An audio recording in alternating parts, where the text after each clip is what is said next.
실전부동산 경매 세 번째 강의 중에 3교시 끄트머리에 이젠 등기순위, 여러분들이 권리 분석할 때 권리순위를 기준해야 되기 때문에 등기부를 통해 설명해 보겠습니다. 그리고 또 가등기와 폐쇄등기부의 효력에 대한 것도 3교시에서 한 번 더 강조해서 강의하겠습니다. 그럼 3장 등기부상 권리순위와 가등기 효력, 또 하나 조금 더 추가되면 폐쇄등기부의 효력까지 3교시에서 강의가 이루어집니다. 2장에 제가 감정평가서 1교시 했고, 또 부동산 등기부 구성 및 해석, 그래서 우리가 권리 분석의 4종 세트다 그러면 제일 먼저 부동산 거래한다. 그럼 제일 먼저 뭐라고 그래? 등기부 떼어봤어? 등기부 열람. 그 다음에 두 번째, 매각물건 명세서를 통해서 대법원 사이트에 올라와 있는 최종 요약보고서를 보고, 세 번째, 집행관 사무실서 조사한 현황 조사서의 점유관계, 현황관계, 마지막에 감정평가서. 그리고 오늘 지난주에 이어서 감정평가서와 또 등기부를 보는 방법을 지금까지 쭉 설명해 온 거예요. 그럼 마지막 챕터인 3장, 등기부상 권리순위와 가등기의 효력. 큰 1번에 부동산 등기부에서의 권리순위. 부동산 등기부에는 많은 권리들이 표시되지만 특별한 사정이 없는 한 선순위 권리를 우선으로 보호한다. 그래서 물권의 독점배타적 효력에 따라 1순위, 2순위, 3순위. 그래서 이제 경매에서 배당도 그 순위에 따라 배당하죠. 따라서 각 권리들의 순위는 매우 중요한 의미가 있다.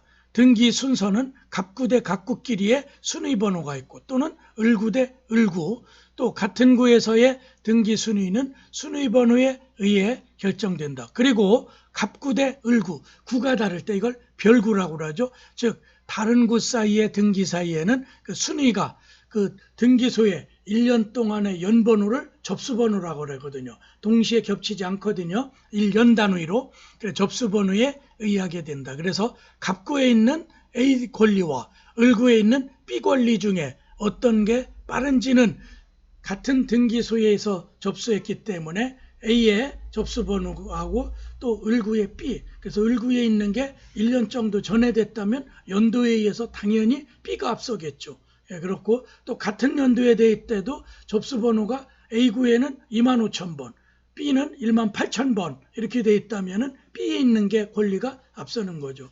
그러나 접수번호는 1년마다 갱신되므로 같은 해에 등기된 권리가 아니라면 등기가 접수되네. 그렇죠? 연도가 다를 땐 당연히 먼저 2, 3년 전에 됐다면 그게 접수번호가 빠른 거죠. 같은 연도는 접수번호가 1년으로 매겨지기 때문에 빠른 접수번호, 앞서는 접수번호가 있겠고요. 이렇게 해서 갑구 대 갑구, 을구 대 을구 순위번호로, 갑구와 을구 사이, 별구 사이에는 접수번호로, 또 접수번호끼리도 연도, 그래서 앞선 연도가 앞서는 권리가 되는 거죠. 그래, 큰 틀에서 등기부의 권리 순위는 이렇게 따지니까 여러분이 등기부 볼 때 그 순위를 가늠해 볼 수가 있죠. 그 다음에 제가 강조했던 갑구에 가등기라는 제도가 있는데 그 가등기를 해석하는 방법을 설명해 드리겠어요. 가등기의 효력 2번, 가로 1번에 순위 보존의 효력이라고 써놨죠. 제가 가등기는 권리 변동의 요건이 아직 다 갖춰지 못할 때, 미비될 때, 또 충족이 다 되지 않을 때, 아직 이제 불확정되는 경우죠. 장래 본등기에 대비하여 예비적으로 하는 등기, 그래 예비 등기에는 가등기와 예고등기가 있었는데, 예고등기는 2003년도 부동산 등기법이 전면 개정될 때 그 제도 자체가 폐지됐다고 그랬죠. 그래 지금 예비 등기에는 가등기만 남아 있어요. 가등기라여도 권리 변동 효력은 없고, 나중에 본등기를 하면 가등기 자체 순위를 그 보존시켜주는 효력이 있다. 이걸 순위 보존의 효력이라고 하고, 그래 가등기에는 순위 보존 효력이 있고, 가등기에 기하여 후일 본등기를 하면 그것에 저촉하는, 그래서 가등기 있고 또 지금 가등기 의무자가 다른 자에게 권리를 이전해버리면 가등기가 그 사이에 근저당을 한다라든가 소유권을 취득하는 자를 중간처분 등기라고 그래. 그 중간처분은 가등기에 저촉하는, 즉 순위가 보존되는 그 후순위가 되기 때문에 효력을 잃거나, 그래서 소유권 이전 등기가 제3자 명의로 했다면 그걸 상실하니까 소유권을 지우겠죠. 또 후순위, 그게 근저당, 을구에 나타나는 문제라면은 그 근저당은 가등기보다는 후순위가 될 수밖에 없다. 그런 뜻이고요. 그래, 가등기에 기하여 본등기를 하면 그 순위는 가등기 순위로 소급하지만 순위만 보존되는 거예요. 물권 변동 시기까지 가등기라는 때로 소급하는 게 아니라 물권 변동의 효력은 일반 원칙에 따라 본등기라는 때 발생한다. 이건 무슨 뜻이냐면은 본등기 이후에 재산세가 납부될 거고 그 전 걸 소급해서 재산세를 한 3년 전, 가등기 전, 가등기는 부동산은 맥시멈 5년까지, 가등기 10년까지, 가등기는 등기 청구권상 10년까지 유효하다고 보거든요. 접수일로부터. 일반 채권의 소멸 시효기간 따라. 그러니까 가등기를 나중에 본등기했는데 5년 후에 했어. 그렇다고 해서 5년간 물권 변동의 유력이 소급하는 게 아니기 때문에 본등기 유력은 2020년 10월 13일부로 했다면 13일 그날이 내 물권 취득한 날이에요. 그러니까 세금도 내년을 기준으로 내겠죠. 재산세가 나온다면은 내년 6월 1일 기준에서 현재 지금 10월 13일 소유권 취득한 본등기한 그 사람이 재산세를 내게 되겠죠. 그래서 물권 변동의 본체적 효력까지 소급하는 게 아니라는 의미예요. 그래, 가등기라여도 그 부동산을 여전히 처분할 수 있고, 그렇죠? 하나의 경고 내지는 순위만 보존하고 있는 그런 잠정적 상태니까. 다만 본등기를 하게 되면 가등기와 본등기 사이에 된 등기는 이른바 중간등기라고 하죠. 본등기와 저촉되고 양립되지 아니한다는 거예요. 직권 말소 대상이지만 저촉될 때는 또 말소 등기 없이 그 가등기에 본등기를 또 할 수 있다. 그래서 그 이후에 소유권 이전 등기가 이루어졌더라도 가등기 권리자가 본등기를 해버리면 소유권 취득을 후에 한 자는 상실되는 거예요.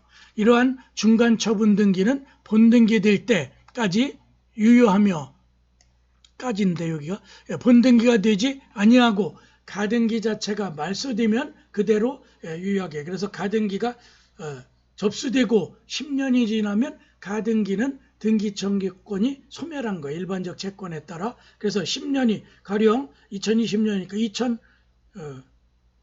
2007년도쯤 했다. 그럼 지금 13년 됐잖아요. 2007년이면 2017년에 그 날짜에 등기 조건이 소멸한 거예요. 이게 가등기는 소멸 상태예요. 그렇기 때문에 그 아무리 가등기 권리자가 의무자를 걸어 등기 조건을 행사해도 본등기를 할 수가 없죠. 그런 이후에 10년이 경과된, 접수되고서 10년이 되고서는 거래해도 무방하지만 아직 10년 이전에 가등기가 됐다면 소유권을 취득해서 나중에 상실될 우려가 있죠. 그럴 때 대개 특약사항으로 매매계약서에 벌써 가등기는 여기에 지금 현재 소유권 이전 등기함과 동시에 말소하기로 한다. 그러면 가등기 권리자에게 승낙서 같은 걸 첨부해야 되죠. 그 부동산을 자기가 본등기권 행사하지 않는다는 인감증명 첨부해서 그런 특약서가 필요할 거예요. 각서, 승낙서 이런 게 필요하겠죠. 그래, 본등기로 인하여 직권 말소되는 등기는 본등기와 양립할 수 없는 등기로 가등기 위의 소유권 이전 등기, 다른 소유권 이전 가등기, 가등기에 또 가등기가 되거든요. 부기번호 2번을 붙여서 또 가압류를 하든가 압류 등기, 소유권 처분에 걸려있는 갑구에 있는 거죠. 또 저당권 설정 등기, 을구에 있는 또 저당권에 기한 경매 신청 기입 등기, 압류 등기죠.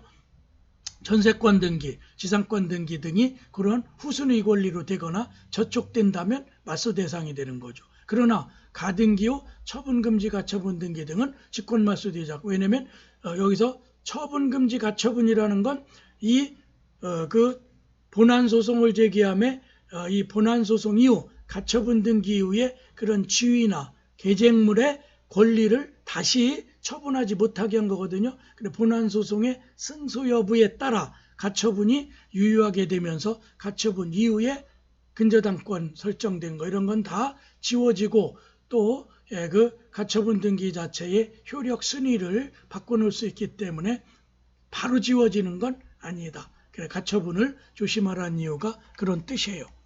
그런 거고. 그 다음에 특히 2011년 전부개정 부동산등기법은 등기관이 가등기에 의한 본등기를 한 경우 가등기 이유에 의한 등기로서 가등기상 권리를 침해하는, 즉 저촉된다는 거죠. 등기의 말소 절차를 명확히 하기 위하여 등기관이 가등기에 의한 본등기란 경우 자기가 이제 본등기를 직접 하는 심사관이죠. 가등기상 권리를 침해하는, 그 권리를 침해하는 등기는 지체 없이, 즉 다른 이전 등기가 되어 있다면 지금 현재 본등기에 있어서 중간 처분 등기는 지체 없이 직권으로 말소해서 그 이전 등기가 지워진다. 직권 말소가 된다. 또 괄호 2번에 본등기 전에 가등기 자체도 어떤 효력이 있냐, 이게 없다는 게 통설 판례죠. 가등기 자체만은 어떠한 실체법상 효력이 없다. 그게 무슨 의미냐면 가등기는 본등기 순위를 보존하는 효력을 가질 뿐이고 본등기 전에 가등기 자체만으로 실체법상, 즉 민법 또는 다른 가등기담보법, 이게 실체법이죠. 아무런 효력이 없다. 그걸 조금 더 부연 설명해 보면 다만 가등기는 본등기라면 그 본등기 순위가 가등기 순위에 의해 보존된 상태에서 순위가 상승되는 그런 효과를 일부 보는 거죠.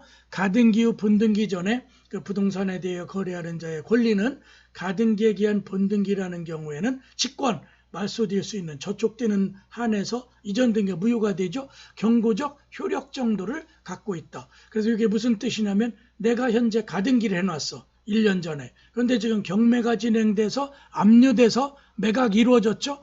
매각이 이루어졌을 때 가등기 권리자는 본등기 절차를 거치기 전까지는 어떠한 실체적 효력도 없으니까 배당 신청 백날 해봐야 배당 못 받아요. 또 여기서 가등기인 채로 다른 자가 토지에 가등기였는데 거기다 건물 같은 걸 막 짓고 살려고 그래. 그럴 때 물권적 청구권 행사하냐? 못하죠. 왜? 본등기에 의한 내가 물권 변동의 효력이 나타나서 나의 소유물인 토지에 아무 권리도 행사하지 못하게끔 방해금지, 철거, 제거금지라든가 예방, 이런 청구권, 물권적 청구권은 물권으로부터 나오는데 아직 가등기 자체는 본등기를 안 한 상태에서는 물권적 효력이 민법상 물권적 효력이었기 때문에 말소등기 같은 걸 못하게 돼요. 이런 게 바로 배당 신청도 못하고 또 다른 자가 등기 부상 어떤 권리가 나타나도 가등기 권리자는 그걸 말소등기 같은 거 본등기를 하고 나면 아까 직권 말소를 한다라든가 또 말소 신청을 통해서 지워지겠죠. 그래서 등기관이 직권으로 하는 게 현재 등기의 그 실무다. 그 다음에 괄호 3번에 또 가등기엔 두 가지가 있는 거예요. 지금까지 설명한 건 이른바 청구권 보전의 가등기. 내가 매매대금을 10억인데 한 1억밖에 지금 계약금을 안 준 거예요. 그럴 땐 아직 불안하니까 그럴 때 대개 이제 매도인, 현재 소유자인 그자의 동의를 얻어서 매도인의 동의를 얻어 가등기를 해놓죠. 왜냐하면 다른 자가 또 그 소유권 권리를 행사해서 이중매매 같은 걸 방지하려고 또 근저당을 막 할까봐. 그러면 내가 가등기 하는 날, 그렇죠? 접수하는 접수번호가 부여되는 날 이후에 근저당을 또 하거나 다른 자에게 이중매매해서 소유권을 또 팔더라도 내가 본등기라면 나의 가등기가 효력이 보존되기 때문에 그 이후에 이전 등기나 근저당은 후순위가 될 수밖에 없죠. 그런 게 바로 청구권 보존의 가등기고 순위 보존적 효력 내지는 경고적 효력이다. 근데 여기서 말하는 담보가등기라는 또 하나의 가등기가 있는데 이거는 순수한 근저당권과 같이 담보 목적으로 가등기를 하고 또 그 다음에 돈을 좀 융통해 쓰는 거야. 개인이든 은행이든. 그럴 때 이거는 담보가등기고 요 근거는 어디에 있냐면은 가등기 담보 등에 관한 법률, 가등기 담보법. 여러분들이 이제 공인중개사 공부할 때 민사특별법으로 가담법 매년 한 문제 나죠. 그래서 이러한 담보가등기는 청구권 보전 가등기처럼 순의 보전 효력을 목적으로 하는 게 아니라 저당권을 직접 설정하는 게 번잡스러워서 바로 가등기를 하되 그 원인은 채권 담보인 거죠. 예, 그럴 때 그 내부적 원인이 담보가등기일 때는 그 실체를 파악해 보면은 그런 경우 그럴 때는 바로 뭐가 적용되냐면 가등기 담보법 13조에 보면은 이러한 담보가등기는 저당권으로 본다고 돼 있어. 간주 규정이 있어. 그러니까 저당권 그 의미는 뭐냐면 담보가등기가 돼 있고 이미 그 담보 내가 돈을 빌렸다가 1억을 빌렸다가 변제해버렸어. 그러면은 변제함과 동시에 그 피담보 채권이 소멸함에 그 가등기의 효력은 상실된 거죠. 그래서 담보 목적에 이런 거는 근저당권으로 보기 때문에 현재 가등기가 돼 있더라도 효력은 상실된 상태이다. 그래서 이제 맞수등기를 해야 되겠죠.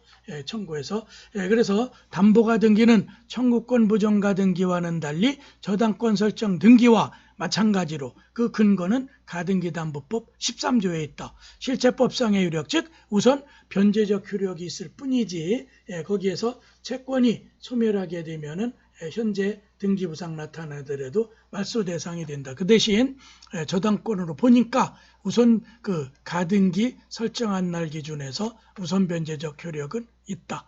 그래서 가등기 담보자는 가등기 담보권자가 되겠죠.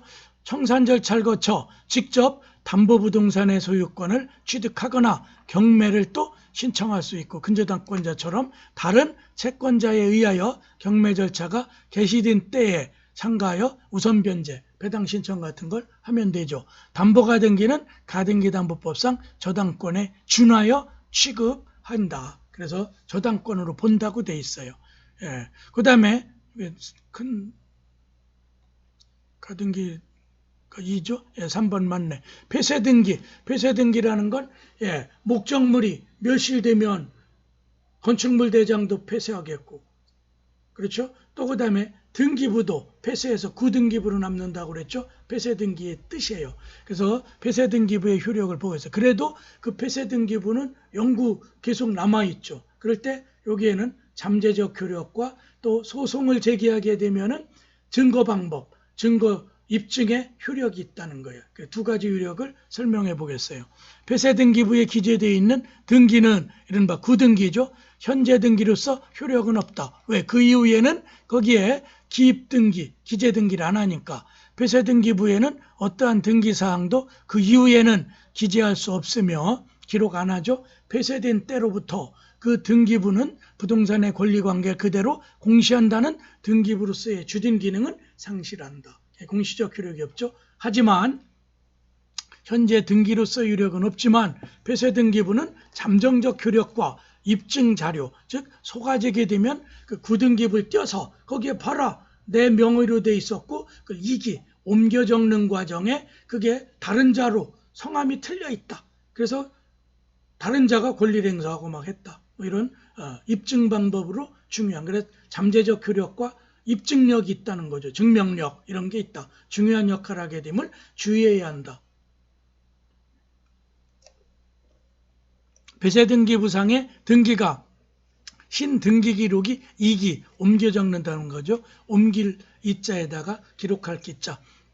이게 되는 경우도 있기 때문에 폐쇄등기부도 잠정적 그 옮기는 사이에 구등기부를 보면은 소유자가 나타나니까 이기한 사항에 대하여 소송상 다툼이 있거나 불분명한 경우 또는 착오 등기관이 잘못 쓸 수도 있죠. 폐쇄등기부의 등기사항이 중요한 입증자료, 증거 방법이 되기 때문에 구등기부를 그래서 소송을 제기하고 저도 법률사무소에 있을 때 폐쇄등기부를 자주 열람할 때가 있어요. 부동산 소송 사건을 다룰 때 폐쇄등기부 효력은 잠정적 효력과 또 입증적 효력은 그대로 인정된다. 이거는 참고 삼아 여러분들이 배당순의, 그래서 영순의 경매집행비용. 경매집행비용은 경매를 신청하는 자가 미리 예납해야 돼요. 그래야 경매가 진행되거든요. 그래서 몇십만 원에서 몇백만 원까지 나와요. 제일 먼저. 그래서 우리가 경매가 유찰 계속 아무도 안 달려들어 한 10차까지. 그러면 계속 떨어져도 언제를 하한선으로 본다고 그랬죠? 경매 집행 비용을 충당할 수 있는 한 횟수에 관계없이 뭐 30%씩. 그래서 0%까지는 안 가겠죠. 경매 집행 비용이 가령 150만 원 정도 나왔다. 그러면은 그 최저가가 150만 원이 넘는 한 경매 진행은 시행해요. 예, 그렇게 해서 경매 진행에 따른 예납된 채권자, 신청인이 미리 내는 그 비용을 제일 먼저 그걸 영순위라고 그래. 그 밑에 또 필요비 유익 비용은 어디서 나오냐면은 주택임대차 또 아니면 임대차 이런 데서 임차인이 들인 필요비는 수선비, 그 내가 집에 살면서 뭐 샤시 같은 걸 조금 고쳤다라든가 철문 같은 걸 도어 같은 걸 수리했다면 필요비죠. 또 유익비, 그 건물 자체의 비용을 상승할 수 있게 건물 자체 이득을 발생하는 그런 건 보일러 같은 거 교체는 유익비로 들어가죠. 그래 경매 목적 부동산에 투입된 대개 임차인이 들인 필요비 유익비 주장이 있다면 그게 1순위가 돼요. 또 2순위는 이른바 주택임대차 상가임대차의 소액보증금 또는 선순위 임금채권. 그래서 소액보증금과 근로기준법의 3개월치 그 법인이 압류돼서 법인의 부동산이 경매 나왔죠. 그럴 때 법인이 이제 채무자가 되고 그러면 그 법인에 근무하던 근로자들 있죠. 그럼 거기에 3개월치 압류 직전에 3개월치 임금 내지는 그 건물의 보증금, 소액보증금은 동순위에서 2순위가 되는 거예요. 임대차보호법에 의한 소액보증금 중 일정액, 근로기준법에 의한 근로자임금 채권으로 3개월치, 압류 직전에 평균임금 3개월치, 또 퇴직금, 3년분의 퇴직금. 이거는 선순위의 그 2순위로 보는 거죠. 또 3순위는 당해세. 이건 이제 지지난주쯤 설명했죠. 제가 경매 목적 자체. 그래서 경매에 붙여져 있는 국세로서 상속세, 종합부동산세, 또 지방세로서 재산세 이런 거는 당해세라고 그랬죠. 부과된 국세와 지방세. 그 다음에 4순위쯤이 담보물권이야. 그러니까 우리가 근저당권을 설정해도 그 앞에 물론 이제 그 앞에 금액이 뭐 그렇게 많지는 않을 거예요. 평균적으로 1, 20% 안에 들어가겠죠. 그래서 여기서 담보물권자는 4순위쯤 된다. 평균적으로 확정일자부 임차인의 보증금이나 그것도 이제 담보물권에 준하죠. 또 담보물권으로 근저당, 가등기 권리, 담보가등기가 되겠죠. 전세권자의 전세금, 또 임차의 권의 보증금, 임차보증금 같은 것 요 순위에서 배당받는다. 그 다음에 5순위엔 일반임금 채권. 그래서 3개월이나 또 퇴직금의 3년분은 여기 소액보증금에 같이 2순위였는데 거기서 나머지 잔액은 5순위쯤, 2순위 변제 후 잔여 금액이 있다면 여기에서 받을 확률은 작지만 어쨌든 그리고 또 위에 당해세가 아닌 일반 조세채권, 담보물권 후순위 조세채권들, 또 공과금, 교부권자들에는 건강보험료나 국민연금, 산재보험료, 그리고 제일 마지막에 일반채권, 즉 차용증만 달랑 있는 그런 가압류나 가처분 등의 일반채권도. 그래서 가압류 해놓으면 그 이후에 다른 채권보다는 앞설 수 있더라도 먼저 공시됐으니까. 그래서 이런 일반 채권은 맨 끄트머리 8순위쯤에 해당되기 때문에 앞에 있는 권리가 존재한다는 한 8순위죠. 일반 채권자들은 변제받기. 그런데 여기서 배당 요구도 하지 않아 기타 채권 9순위쯤 되는데 그건 이 일반 채권까지 배당이 끝나고 나머지 9순위에 들어가니까 배당 요구 종기 내에 권리 신고 내지는 채권 신고를 하지 아니한 그런 배당 요구 채권자인데 배당 요구 종기가 지나도록 아무런 권리 신고를 하지 않은 자는 거의 못 받겠죠. 일반 채권보다 후순위인 9순위에 들어가니까. 그래서 제가 여기 표를 하나 그려드린 이유는 이런 순위를 어느 정도 알아야 그래 이걸 기준으로 해서 앞에서 설명한 부동산 등기부상 권리 이런 것들과 함께 대비하면서 경매의 끝에 이제 결국 대금이 완납되면 배당 들어가죠. 그리고 이제 낙찰받은 사람은 대금 완납 이후에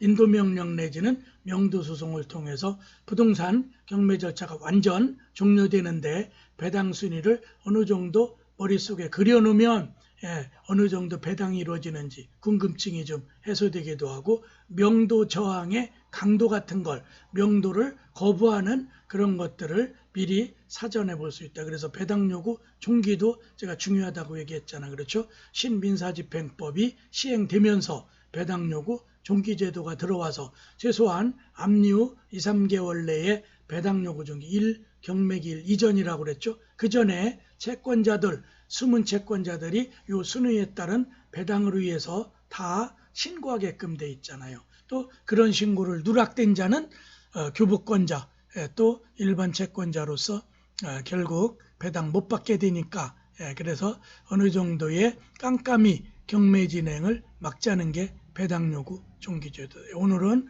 경매 공매의 권리 순위의 배당까지 해서 3시간 동안 해드렸는데 어쨌든 제가 단국대 평생교육원의 실전 부동산 경매 강의 실강도 하면서 여러분들의 복습도 제 강의를 미처 다 듣지 못한 분들의 유튜브에 저의 경매 강의를 15번에 걸쳐서 공개하고 있으니까 여러분들이 이런 공개 강의 통해서 경매를 통해 재테크, 부동산 재테크의 고수가 되기를 바랄 뿐입니다. 오늘 강의 제 3주차 제 3강은 여기서 마치는 걸로 하겠습니다. 감사합니다.